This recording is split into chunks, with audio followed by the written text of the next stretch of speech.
আসসালামু আলাইকুম দর্শক বন্ধুরা, দেখেন আমরা আইসি ফাইনালি অরুণাচল প্রদেশ।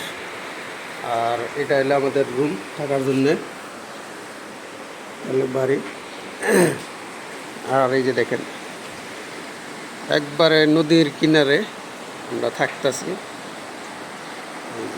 ঝর্ণার পানি বাইতেছে সাগরে, পাহাড়ের থেকে পুরা ধার। আর পানিটা খুবই পরিষ্কার সাফা পানি। এই যে দেখেন, আর ওই যে এখানে দেখেন পাহাড়, এখানে মানুষের উপরে বসবাসও করে, বাড়িঘর। আমি একটু জুম করে দেখে দিই লাগে। এই যে দেখেন,